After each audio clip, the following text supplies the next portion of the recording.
Hey everyone, welcome back to The Screen Sergeant, where I dig deep into the films that shaped cinema.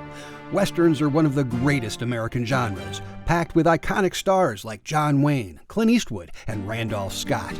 But when people make their top 20 Western lists, they always trot out the usual suspects. The Good, the Bad, and the Ugly, The Searchers, Unforgiven, Rio Bravo, True Grit. Those are classics for a reason. But today, I want to shine a light on 5 overlooked gems that deserve way more love. These are tight, character-driven stories with fantastic performances that often get buried under the mega hits. If you're a Western fan, grab your hat, saddle up, and let's ride. Starting off my list is a lean, mean 1956 revenge Western directed by Bud Boetticher and starring the stoic Randolph Scott. Scott plays Ben Stride, a former sheriff hunting down the 7 outlaws who killed his wife during a robbery. Along the way, he teams up with a couple and has tense run-ins with a slick gunslinger played by Lee Marvin. Why it's overlooked? It's a B-Western in runtime and budget, but an A-list masterpiece in execution. Boetticher's direction is crisp, the script by Burt Kennedy is sharp with moral gray areas, and the tension builds like a slow-burn showdown.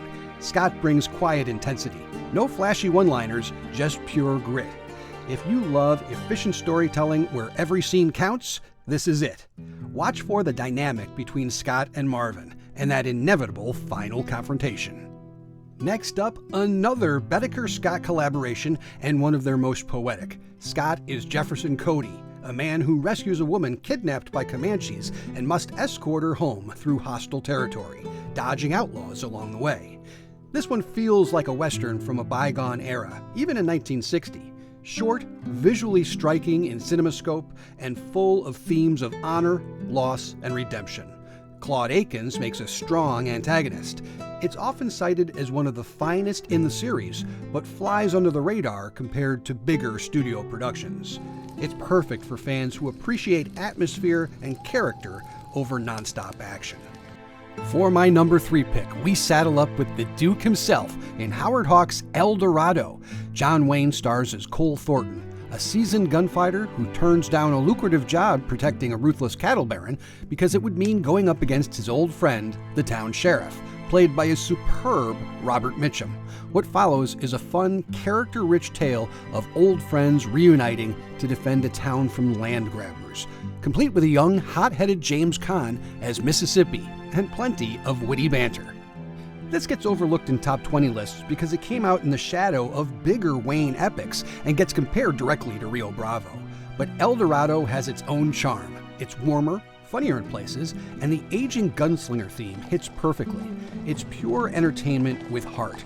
Ideal for fans who want that classic John Wayne swagger mixed with strong supporting performances and a story about loyalty and redemption.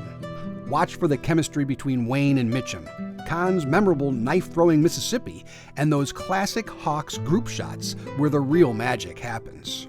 Directed by a young Sam Peckinpah, this is an elegiac farewell to the Old West and to 2 legends, Randolph Scott in his final film role and Joel McCrea, play aging former lawmen hired to transport gold from a mining camp. One is still honorable, the other is tempted by easy money.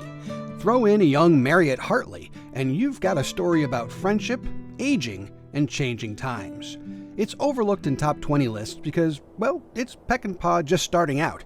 It's less flashy than his later epics, like The Wild Bunch, but incredibly moving and beautifully shot. Scott and McCrea's chemistry is perfect. It's a meditation on legacy that hits harder the older you get. You can trust me on that. A must-watch for anyone who loves reflective Westerns.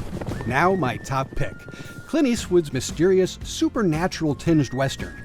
Eastwood plays a nameless preacher who arrives in a mining camp to protect hard-working prospectors from a ruthless mining baron and his hired guns. It's got echoes of Shane, but with Eastwood's signature style, sparse dialogue, moral ambiguity, and that unmistakable presence. Released in the 80s when Westerns were rare, it was a hit, but often overshadowed by Eastwood's bigger hits like Unforgiven or his earlier Leone collaborations. The supporting cast is excellent, the action is gritty, and the supernatural elements add a mythic layer. Pale Rider proves Eastwood was still the king of the genre decades later. And there you have it, 5 overlooked westerns that punch way above their weight. Randolph Scott absolutely dominates this era with quality over quantity, and Clint shows why he's timeless. But okay, since I don't want to get killed in the comments, some honorable mentions for John Wayne fans. Check out The Sons of Katie Elder, 1965, or Chisholm, 1970. Solid, character-driven Duke westerns that don't always crack the absolute top lists, but deliver classic entertainment. So, which one are you watching first? Let me know, and drop your own hidden gems in the comments. If you enjoyed this list, like, subscribe, hit the bell, and check out my other TV and movie discussions. Thanks for riding along. See you in the next one.